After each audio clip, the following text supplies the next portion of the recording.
নমস্কার বন্ধুগণ, আমি শ্রী নীলাঞ্জন শাস্ত্রী এবং আমাদের YouTube channel when you think of সোলে আপনাদেরকে আরও একবার স্বাগত জানাই। তো আজকে যে বিষয়ে আলোচনা করব সেটি হলো সিংহ লগ্ন এবং ধনু রাশি। সিংহ লগ্ন ধনু রাশির জাতক এবং জাতিকারা তাদের চারিত্রিক কিছু বৈশিষ্ট্য আপনাদের কাছে তুলে ধরব এবং এই বছরটা তাদের কীরকম যাবে সেই বিষয়ে কিছু আলোচনা করব। তো আপনাদের কাছে অনুরোধ বন্ধুরা, আপনারা দয়া করে ভিডিওটি প্রথম থেকে শেষ অবধি দেখুন, কারণ শেষে গিয়ে কিছু আমি গুরুত্বপূর্ণ টোটকার কথা আপনাদের সামনে তুলে ধরব। সেই টোটকাগুলি করলে আপনাদের জীবনে যে বাধা বিপত্তিগুলো আসতে চলেছে সেগুলো থেকে অনেকটা আপনারা কিন্তু রেহাই পাবেন। আর ভিডিওটা ভালো লাগলে অবশ্যই লাইক করুন, শেয়ার করুন এবং কমেন্টের মাধ্যমে আমাকে অবশ্যই জানান যে আপনাদের কোথাও বুঝতে অসুবিধা হচ্ছে বা কোনো রকম কোনো সমস্যা হলে আমাকে নিশ্চয়ই জানান। আর চ্যানেলটি সাবস্ক্রাইব করে পাশে থাকা বেল আইকনটি অবশ্যই প্রেস করে দিন, যাতে আমার নিত্য নতুন ভিডিওগুলো শীঘ্র আপনাদের কাছে আমি তুলে ধরতে পারি। তো চলুন বন্ধুরা, দেরি না করে শুরু করা যাক। তো প্রথমেই বলবো বন্ধুরা, এই যে সিংহ লগ্ন এবং ধনু রাশির যে জাতক বা জাতিকারা আছেন, এনাদের মধ্যে কিন্তু একটা অন্য রকমের লিডারশিপ দেখতে পাওয়া যায়। এরা একটা লিডার টাইপের মানুষজন হয়। হয়তো কোনো জায়গায় 10 জন রয়েছে, সেই 10 জনের মধ্যে কিন্তু এই 10 জনের ফোকাসটা কিন্তু এই সিংহ লগ্ন এবং ধনু রাশির মানুষরা নিজের ওপরে একটা আকর্ষণ করে নিতে পারে এরা খুব সহজে। বা 10 জন একটা জায়গায় রয়েছে, একটা কথা বিষয় আলোচনা হচ্ছে, সবাই কিন্তু ইনি যখন বলতে শুরু করবেন সবাই কিন্তু নিজেদের আলোচনাগুলো ছেড়ে এনার উপরেই বেশি ধ্যান দেবেন যে ইনি কীরকম বলছেন, এবং এনাদের কথাবার্তার মধ্যে, চালচলনের মধ্যে, আকার ভঙ্গিমার মধ্যে কিন্তু একটা অন্য রকমের নেতৃত্ব বা একটা লিডারশিপ এনাদের মধ্যে আছে, এবং এটা প্রথম থেকেই, শুরু থেকেই। হ্যাঁ, এবং আরেকটা যে জিনিস, এরা অন্যের কোথাও কোনো বিপদ হলে, সেটা নিজের ফ্যামিলিতেই হোক কিংবা কোথাও হয়তো রাস্তাঘাটে যেখানেই হোক, কোথাও যদি কারোর বিপদ আপদ হয়, এনারা কিন্তু নিজেরা ছুটে যায়, সেখানে নিজেদের থেকে ছুটে যায় এবং সেখানে গিয়ে সেই ব্যক্তিটিকে কী করে সেই বিপদের থেকে উদ্ধার করা যায় সেখানে কিন্তু তিনি সেই সাহায্যের হাতটা বাড়িয়ে দেয় এই লগ্ন, অর্থাৎ সিংহ লগ্ন এবং ধনু রাশির মানুষজন। এদের মধ্যে আরেকটা যে চারিত্রিক বৈশিষ্ট্য এবং চারিত্রিক গুণ বলতে পারেন, এটা হচ্ছে যে এনারা কখনোই অন্যায়ের সাথে আপোষ করেন না। এনাদের মধ্যে যে একটা পাওয়ার আছে যে এরা যতই যাই হোক, যেরকমই হোক, এরা কখনোই এরা অন্যায়ের সঙ্গে কিন্তু আপোষ করে না। মানে হতে পারে যে তাতে এনাদেরই খারাপ, বা হতে পারে যে এনাদেরই জীবনে কোনো অসুবিধা সৃষ্টি হতে পারে, কিন্তু তবুও এনারা কিন্তু নিজেদের জীবনের পরোয়া না করেও অন্যায়ের সাথে কখনোই এনারা আপোষ করেন না। এরপর আসছি এনাদের কেরিয়ার, অর্থাৎ এনারা ভবিষ্যতে কি করতে পারে। দেখুন, এটা কিন্তু সবার ক্ষেত্রে সেম জিনিস নাও হতে পারে, কারণ প্রত্যেকের জন্মগত ছক থাকে। সেই জন্মগত ছকে যদি কোনো রকম কোনো সমস্যা হয়, আমি যে বলছি সেগুলো যে একেবারে হুবহু একদম মিলে যাবে তা কিন্তু নয়, কারণ তার জন্য সেই জন্মগত ছকটাকেও কিন্তু বিচার করতে হয়। সেখানে গ্রহরা কোন অবস্থানে রয়েছে, কোন গ্রহ তার কোন পজিশানে রয়েছে, সেই জাতক বা জাতিকার কোন গ্রহগুলি কোন পজিশানে রয়েছে সেখানেও কিন্তু বিচার করতে হয়। তো এটা আমাদের মাথায় রাখতে হবে। আমি জাস্ট একটা চারিত্রিক বৈশিষ্ট্য যেরকম হয় একটা মানুষের, এই সিংহ লগ্ন এবং ধনু রাশির মানুষদের চারিত্রিক বৈশিষ্ট্যটা যতটা আমি পারছি আপনাদেরকে একটা বোঝানোর চেষ্টা করছি। তো ব্যাপারটা হচ্ছে যে এরপরে এনারা কি করতে পারে কেরিয়ারগত দিক থেকে বলতে গেলে, এনারা কিন্তু একজন ভালো অধ্যাপক, প্রফেসর, যাকে বলে প্রফেসর, প্রিন্সিপাল, একজন বড় মাপের অফিসার, কোনো ব্যাংকের অফিসার হতে পারে, ম্যানেজার পোস্টের অফিসার হতে পারেন, পুলিশের বড় র্যাঙ্কের অফিসার হতে পারেন, একজন কলেজের একজন বড় প্রফেসর, একজন শিক্ষক হতে পারেন, সম্মানীয় কোনো ব্যক্তি, সম্মানীয় যে ব্যক্তি যাদেরকে আমরা বলি সেই রকম কিন্তু তারা কিন্তু সেই লেভেলে যেতে পারে এই সিংহ লগ্ন এবং ধনু রাশির মানুষরা। এবং এনারা চেষ্টা করলে এনারা সেই রকম প্ল্যাটফর্ম পেলে কিন্তু নেতা নেত্রীও কিন্তু হতে পারেন। এরপর আসছি এনাদের সাংসারিক কিছু বৈশিষ্ট্য। সাংসারিক বৈশিষ্ট্য বলতে গেলে এই রাশির যদি জাতক হয় অর্থাৎ পুরুষ হন, তিনি কিন্তু চেষ্টা করবেন যে সংসারটাকে পুরো নিজের হাতে চালানোর বা নিজের হাতে মেনটেন করা, অর্থাৎ পিতা মাতা স্ত্রী পুত্র সব সন্তান কন্যা যেই থাকুক না কেন, হয়তো কোনো একটা ডিসিশন নেওয়ার সময় হয়তো বসে তিনি সবার সাথেই ডিসকাশনটা করবেন, কিন্তু শেষ অবধি যখন যেটা আর কি পরিণামটা যখন তিনি করবেন তখন সেটা কিন্তু তিনি নিজের থেকেই করবেন, যে হ্যাঁ কোনটা ভালো কোনটা ঠিক সেটা কিন্তু তিনি নিজে বিচার করে করবেন। সবার থেকে শুনবেন কিন্তু শেষ অবধি নিজের যেটা ইচ্ছা, নিজের যে তিনি যেটা ফিল করছেন সেই জিনিসটাই তিনি করবেন। আর যদি স্ত্রী হয় তার ক্ষেত্রেও সেই একই জিনিসটাই ঘটবে। তাই জন্য হয়তো সংসারে একটু আধটু খুঁটিনাটি সমস্যা দেখা দিতে পারে। তো এই হচ্ছে সিংহ লগ্ন এবং ধনু রাশির জাতক জাতিকাদের চারিত্রিক কিছু বৈশিষ্ট্য। এরপর আসছি এই সালটা অর্থাৎ 2024 সিংহ লগ্ন এবং ধনু রাশির জাতক জাতিকাদের ঠিক কীরকম যেতে চলেছে। সেক্ষেত্রে বলবো এই সালটা যে আপনাদের ক্ষেত্রে খুব বেশি শুভময় তা কিন্তু নয়, অনেক রকম সমস্যার আপনাদের কিন্তু সম্মুখীন হতে হবে।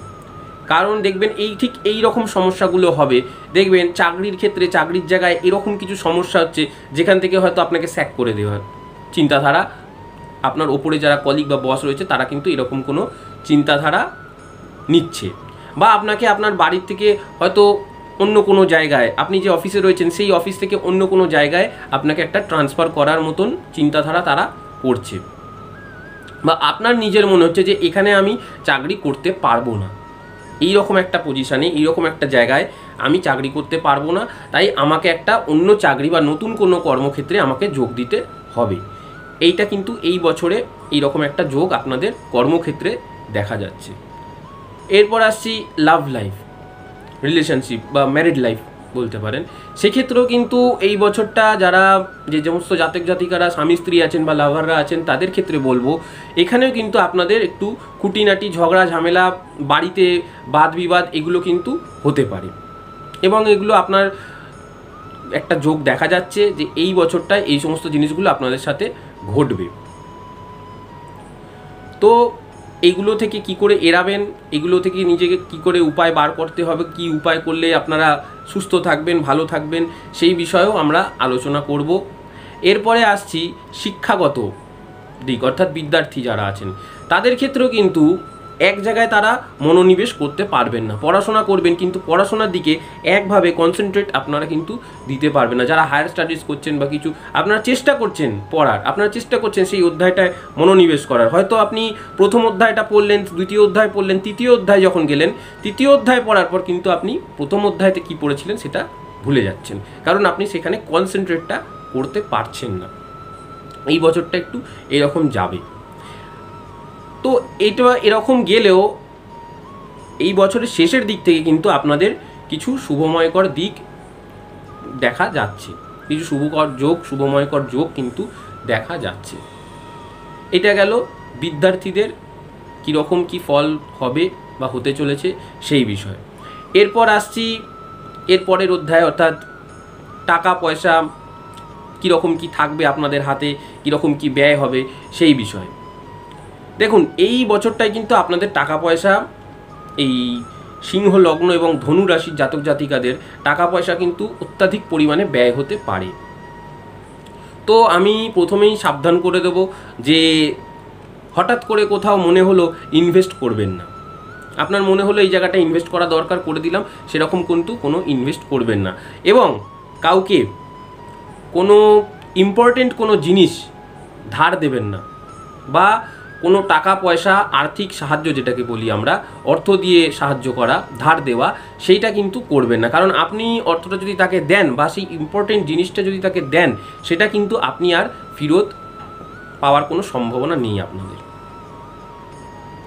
এরপর আসছি যে এই যে সমস্ত জিনিসগুলো, এগুলোর উপায় কি করবেন, এগুলো থেকে কি করে বাঁচাবেন, কি করে নিজেকে উদ্ধার করতে পারবেন সেই বিষয়ে এবার আসছি। এরপর আসছি উপায় আপনারা কি করবেন। উপায় এটাই করবেন, প্রত্যহ যখন আপনারা ঘুম থেকে উঠবেন, বিছনাতেই বসে যতটা পারলে সারাদিনই এই মন্ত্রটির জপ করবেন। শ্রীহরির একটি মন্ত্র, ভগবান শ্রীকৃষ্ণ বাসুদেবের একটি মন্ত্র আমি বলছি, এই মন্ত্রটি জপ করবেন। ওম কৃষ্ণায় বাসুদেবায় হরে পরমাত্মনে প্রণত ক্লেশ নাশায় গোবিন্দায় নমো নমঃ। আরও একবার বলছি, ভালো করে শুনুন। ওম কৃষ্ণায় বাসুদেবায় হরে পরমাত্মনে প্রণত ক্লেশ নাশায় গোবিন্দায় নমো নমঃ।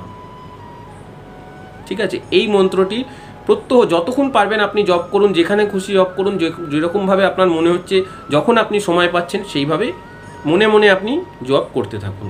কারণ আপনাদের কিন্তু এই বছরটায় রাহুর কিছু সমস্যা দেখা যাবে, এবং এই যে সমস্যাগুলো হবে এটা কিন্তু রাহুর জন্যই হবে।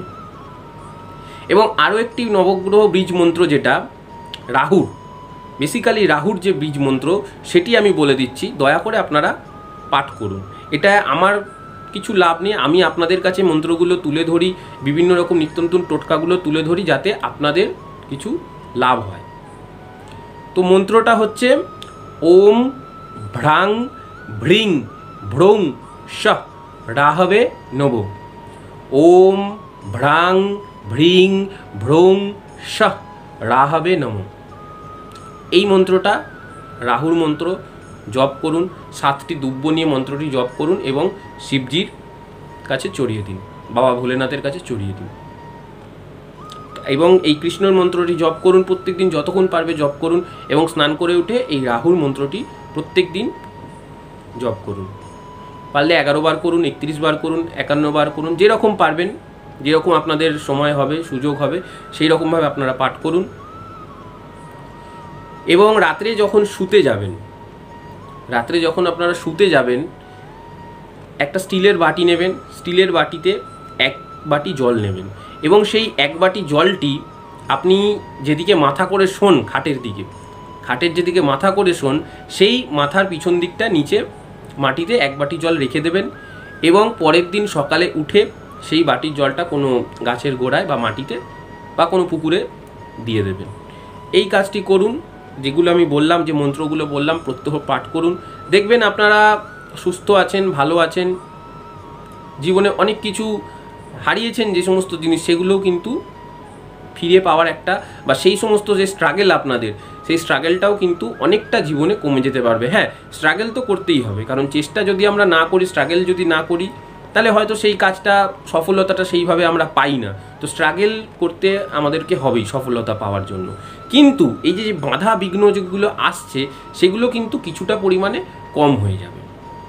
একদম যে মসৃণ পথ হয়ে যাবে আমি কিন্তু সে কথা বলছি না। দেখবেন আপনারা নিজেরাই ফিল করবেন যে কিন্তু অনেক দিক থেকে আপনারা রিলিফ পেয়েছেন, অনেক দিক থেকে বাধা বিঘ্ন থেকে কিন্তু রিলিফ আপনারা পেয়েছেন।